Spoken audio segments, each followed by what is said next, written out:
Flyers Radio Network.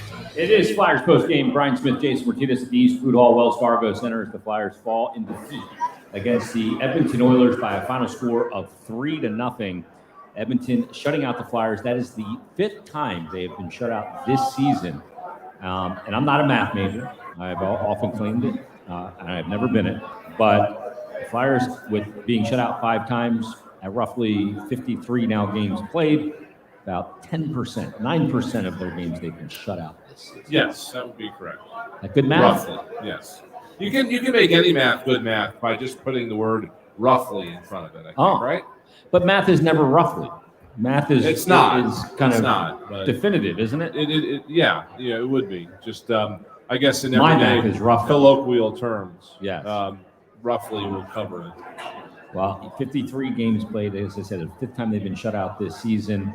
They got the win in the first matchup of these two teams way back on November 12th. And tonight, though, it's Edmonton coming in and getting a 3-0 win.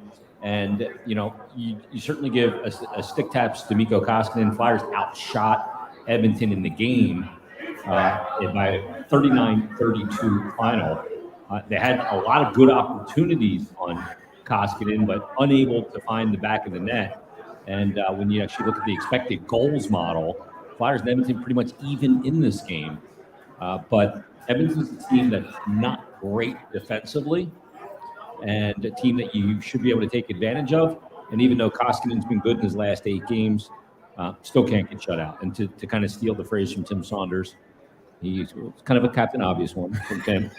You can't score. If you don't score, you're not going to win. That sounds like the Coatsy school of insight. The 39 shots are a season high. Is that right? For no, not in general. For when they were shut out. Oh, so 36. They had a 36 shot shutout loss against Toronto. They had 34 against Tampa. And the other ones were 20 and 25. So those were your more typical shutouts, but. I'm going to go back a little bit further here, see if I can find any sort of indication of a number that high in a shutout. It is, we were talking about earlier before we got on the air, you do have to give some credit to Koskinen. They just threw everything they could at it. Looking back, the number I threw into the Wayback Machine here was the start of the 2018-19 season.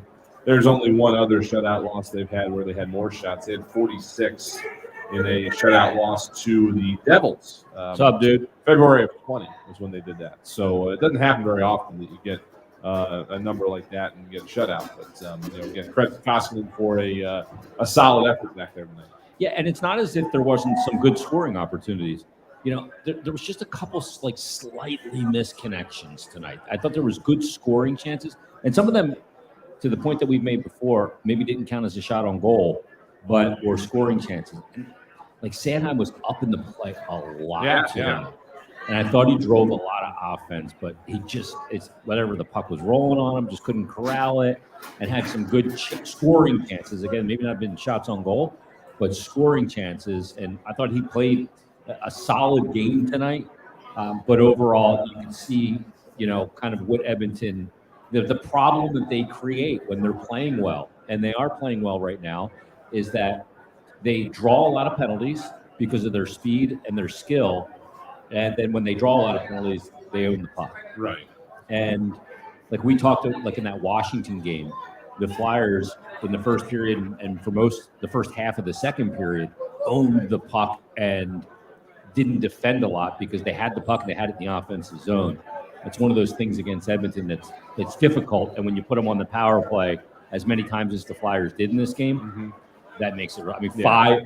You just can't put Edmonton on the power play 5 times in the game. You can't. You can't. That's the flaw of this game. That is not a recipe for success against this team. To your point about Sanheim too. It kind of felt like that kind of thing where the puck just wasn't settling or whatever. It kind of felt like that was endemic around the team tonight. But to me, it was also the product of the team defense that Edmonton was playing. And, again, we've been talking about how this team has struggled defensively over the years. They make this head coaching change and a lot of talk about how the team has played different, especially defensively since then. Tonight, I mean, again, I have not been watching the Oilers, but I wouldn't be surprised if those who cover them think tonight is one of the best defensive efforts overall that they've had as a team in recent years, just from the standpoint of the back checking. I mean, how many times did the Flyers, enter the goal mouth and the drop pass to a guy who gets his stick lifted? Yeah, back pressure was fantastic. Or that's just detail, right? Gets his stick trapped, whatever. If the Oilers play like this tonight all the time, again, the Flyers don't have the greatest offensive weapons in the league, but they do have Claude Giroux and Cam Atkinson and James Van Riemsdyk, Travis Konechny out there.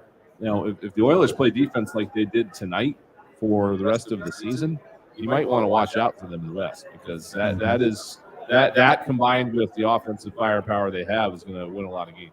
Yeah, and it's a good point too, because they're a team that is obviously predicated on offense. And we talked about coming into this game, one of the knocks on the Oilers is the goaltending, and Mike Smith and Mikko Koskinen.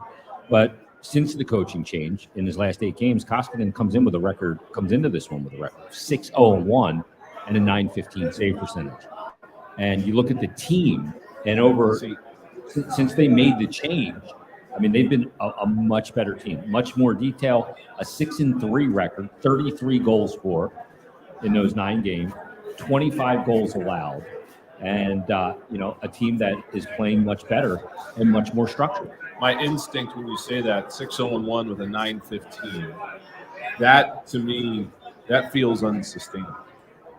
You're not going to continue with a win-loss record like that at a .915. Normally, if you're 6-0-1, you're thinking 93 or above. Yeah. And if the Oilers, again, if they start playing where they're going 6-0-1, 93, 94, I mean, watch out. Because if you're 6-0-1 with a 91, you're winning those games because of McDavid and Draisaitl and your offense. Mm-hmm. Your defense is basically just doing just good enough for you to win.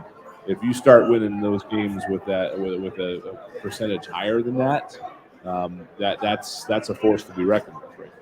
Yeah, I mean, they're 6-3 in their last 10, but 2 of those losses they gave up a total of 12 goals. Yeah, they had a 7-3 loss in there to Minnesota, and they had a 5-3 loss to Tampa. But other than that, shut out San Jose, gave up 2 against the Kings in a win, 3 against the Ducks in a win, 2 against Winnipeg in a win, and then 3 against Florida in a win, and then they gave up 2 in a loss. Yeah, against Carolina. And again, that Carolina game, even to me, for them, that's a good sign, because, with the way they've been historically defensively, Carolina being one of the top threats in the East, if you go out there, and obviously they figured out a way to shut down the Edmonton offense.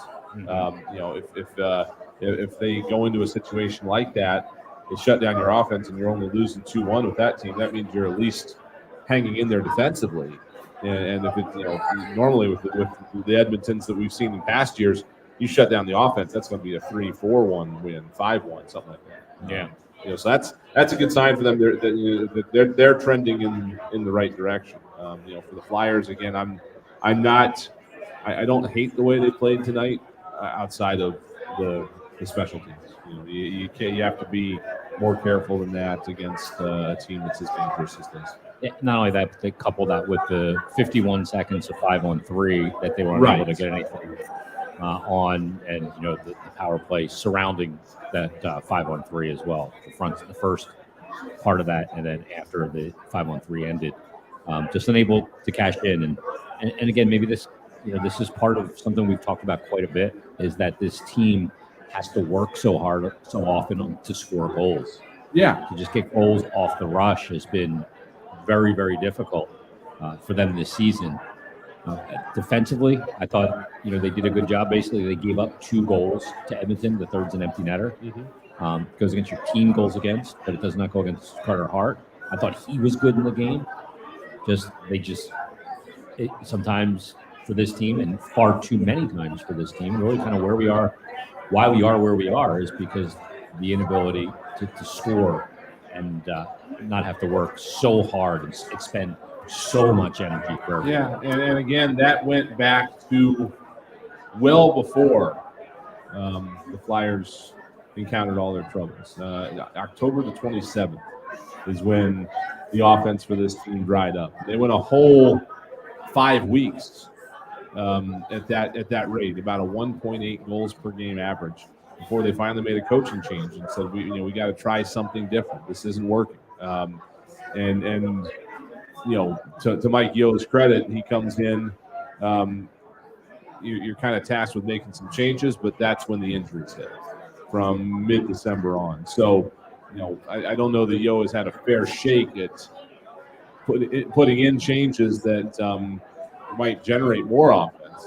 And we were talking tonight about how, we're not necessarily seeing a ton different at 5-on-5 than what the Flyers are doing in the fall. But I don't know if that's a result of the fact that you can't. It's one thing to come in with an NHL team and change your system in the middle of the season, but it's really hard to do that when you're also missing 9 guys. You almost have to just go with what you got and try to survive. So, it's that's part of what's going to make this offseason kind of difficult on Chuck Fletcher, and it's part of why they need to use these next 2 months to try to figure out where they're at. Absolutely. Let's take a quick time out here on the postgame show. Flyers get shut out by Edmonton 3-0. We're back after this on the BetRivers.com Flyers Broadcast Network. You're listening to the Flyers postgame show. Fast.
All to the Edmonton Oilers game score of 3-0 in this one. Flyers outshoot the opponent. The opponent outscores the Flyers.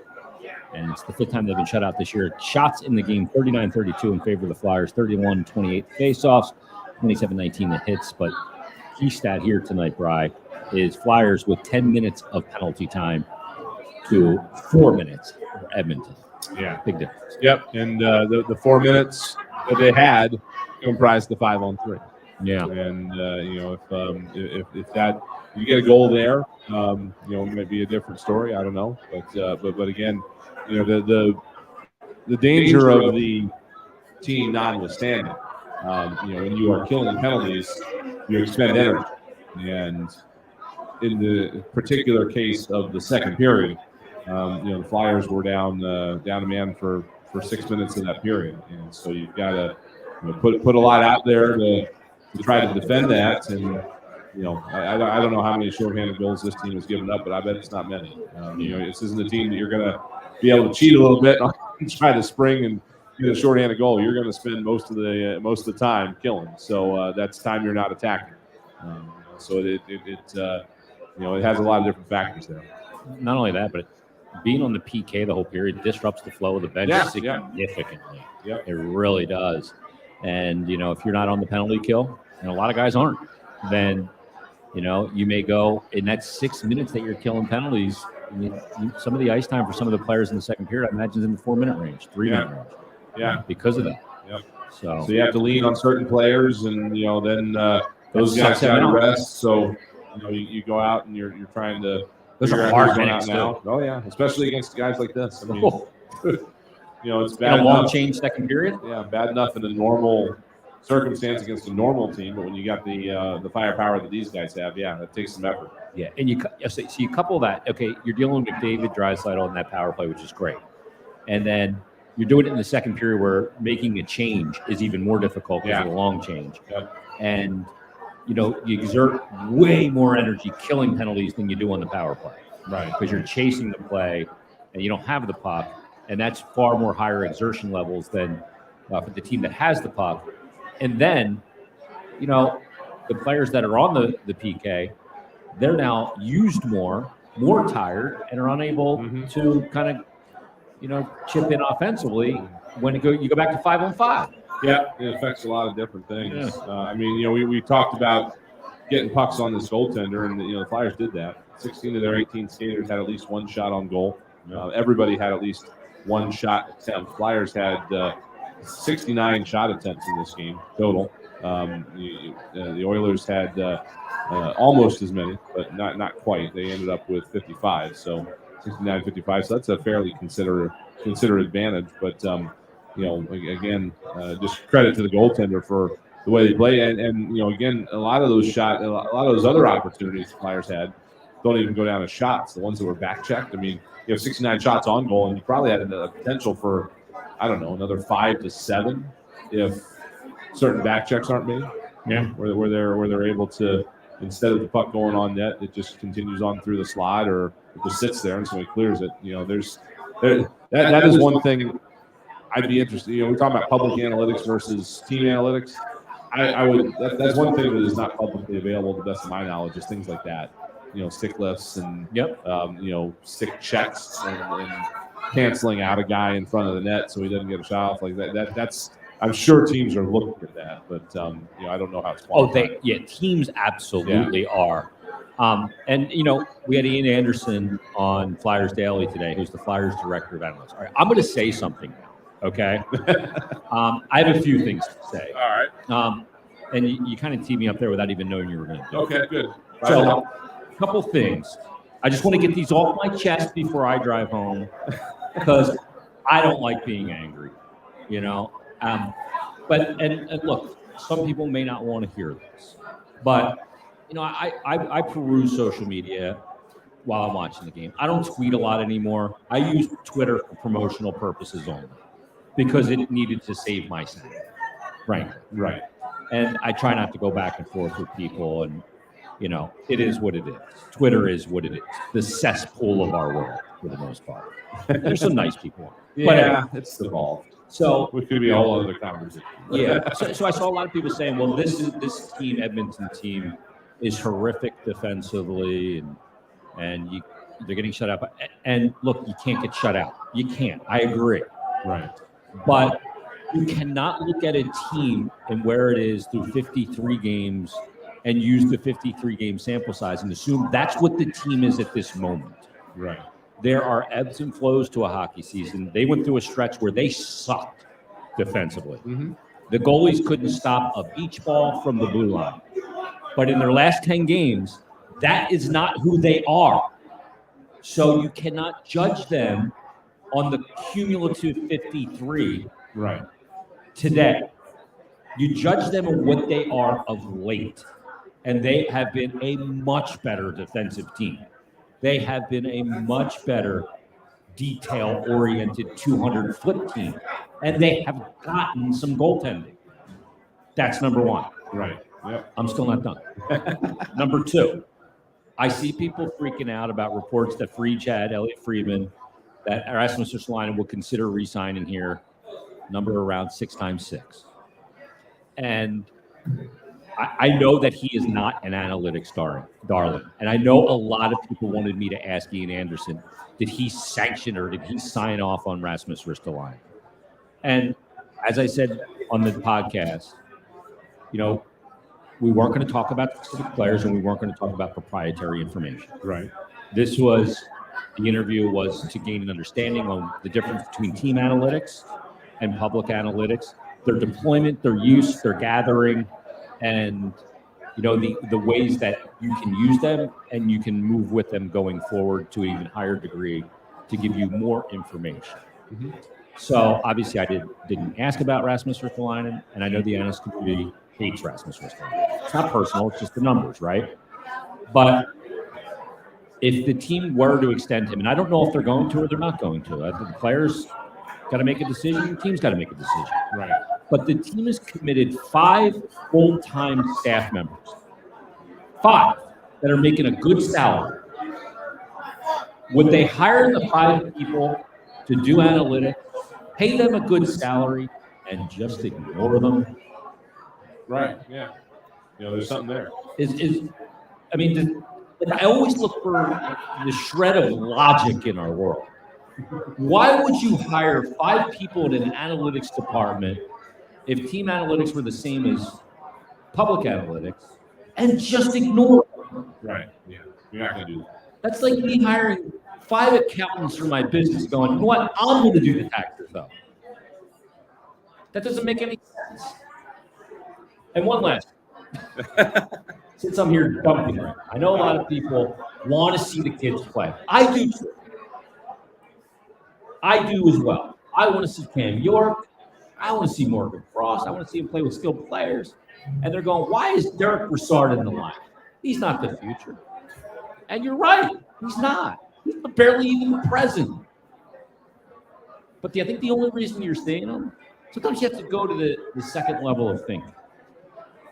They want to see if he can get healthy and if he can contribute and play pretty well so they can trade him by the deadline. He's got 130 plus games of NHL playoff experience. He can kill penalties. He can do some little things. And he can be a good depth add for people. Are you going to get a second or third round pick? Hell no. But you might get a 5th. Yeah. Ivan Fedotov was taken by the Flyers in the 7th round. You may go, who the hell's Ivan Fedotov? He's the 7th round pick they took in 2015 that's the KHL and just won a silver in the Olympics with 3 shutouts. Goaltender. That's why. Because it's about, you want quality, but sometimes in quantity you can find quality. Yeah, you have to roll the dice. But I was looking at this today too. It came up in conversation in our office. 2016 draft, round 6, Jesper Bratt, New Jersey Devils. So they found you find these guys. You find these guys, or you package things to move up. Lindblom was a 5th round pick. Yeah. The one thing that I will say, Kaprizov was a 5th round pick. Yeah. By Chuck Fletcher, by the way. The one thing I'll say that doesn't necessarily go with analytics, it's more the conventional stats that we all can see. We've been able to see for some time, but Ristolainen, to me, the same people that are complaining about his analytics are the same people complaining that the Flyers aren't tough enough, that they don't get play pushed hard around. Yeah, get pushed around. 165 hits, leads the team by almost 60, and 78 block shots is 3rd on the roster. So, that is, to me, exactly what this team needs. And again, you're not in an ideal world, when you have everybody that's healthy and everybody that is on the roster that you put on your top 6 that you build, and this is the way it was when he was coming into this team at the start of the year. He's not supposed to play top D minutes. He's not supposed to go in on every defensive zone draw against the Connor McDavids and the Leon Draisaitl's of the world. He's supposed to be a second pairing defenseman in this particular lineup, and that's where we thought he would thrive. And to be honest, I think that he has. There's just too many folks, I think, that watch a game like this and just pick out the goals that are scored when he's on the ice. Yeah. And that's going to happen to anybody. What you have to look at is all of the other stuff. Like, for instance, what we were talking about in the pregame show, the hit when you laid on the other night that started the rush the other way that led to a goal. Yeah, the Atkinson goal. The fact that he can just go out there and, in general, make life difficult on the opposition. On all the little situations that don't show up in the stat sheet. So, to me, that's kind of conflicting there. Yeah, I mean, and really the conflicting thing again for me is, look, is he a perfect hockey player? Hell. Does he have some deficiencies defensively? Absolutely. Decision making? Absolutely. Does he have fewer now than he did this time last year? Absolutely. I do agree with that. The Flyers knew when they brought him in that he wasn't going to snap his fingers and be Ray Borg. He was going to take some time to kind of work out of some of his habits and some of the things that he was doing in Buffalo, and he's on his way to doing that. I think he can, next year be even better. Yeah, and I'm not saying his analytic numbers were lies. They're not. They're real, and some of them are very concerning. But how much different are team analytics versus public? Because again, why would you hire 5 guys in an analytics department? And if this guy is the train wreck that some of the analytics people think, why would you hire 5 guys in that department, commit to that information, not to live by it like religion, but to use it as a tool and then just totally ignore it? To extend it. I think it's just something you got to think about. Yep. So, and it's also always, again, got to be context. Yeah. There's always, you can't just take a random number and look at it and say, oh, that's bad. Bad number, bad play. It's got to be in context, and that's that was our point the whole time coming into the season, was that the numbers that you see of him out of Buffalo, and I see people that are still saying, "Oh, it was bad in Buffalo, and I was here in Philadelphia, and it was so bad." Well, the Flyers have no centers. Yeah, so that lends a lot to any bad numbers that he's putting up right now. So again, I don't know what exactly the future holds for him here. But I do know that last year there were other teams willing to give up what the Flyers gave up to get him. Flyers just happen to have the highest first-round pick. And if that was the case then, based on what I've seen out of him this year, I would think that there's other teams out there willing to pay what the Flyers are paying them if they don't do it. So it's not like the Flyers are the only one out there that's lined up to give him a decent new contract. So. Yeah, and look, I don't know what the deal should be, and we'll see what happens. There's obviously still a lot to go there, but I know it's been talked about, and I just want to kind of weigh in on it. And if he does extend, then I'll have an opinion on it based on what the actual deal is. What's being reported sometimes, there's an agenda there. You always got to consider that. Yeah. Agents like to drive certain things out there and put information out there for a reason. Maybe a reason. General managers do it as well. And executives. Does the Petrie thing get out there for no good reason when they're talking about re-signing him? And you hear the numbers about 6.2 for Ristolainen on an extension, and Jeff Petrie makes 6.25. But you got to consider all that. Right. Just saying. Yeah. Yeah. Absolutely. Yeah. You got to. It's a big picture thing. It is a long run thing.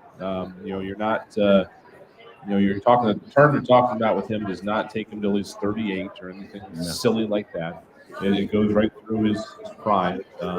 He is likely going to be a defenseman that has a shorter shelf life. He's not going to play like this until he's 40. It's just the brand of hockey he plays. Eventually his body will wear out. But to his credit, he probably knows that. He knows that. Got to cash in. This is probably his last big deal.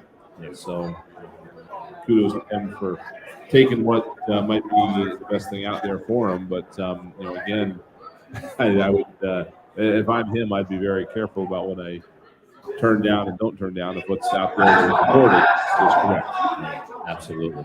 All right, Pat, I don't think the audience can say we didn't say anything because we did. So let's put a wrap on it on that note. Flyers fall against the Edmonton Oilers 3-0.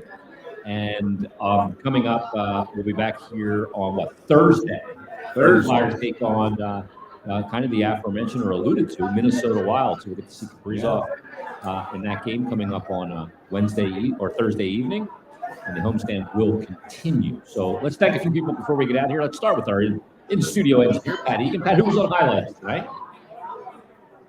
Benny Odita on highlights. Is that a real question? Sounds fake. That sounds like a character made up in Pat's head, let's be honest. Real? All right. All right, well, that's good. For Betsy Deming, our on-site engineer. Sorry, Benny. Yeah, sorry, Benny. No disrespect intended. Oh, he doesn't. Oh, it's an ex-employee. Okay.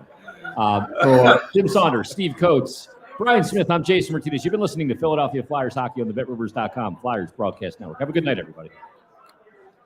See ya.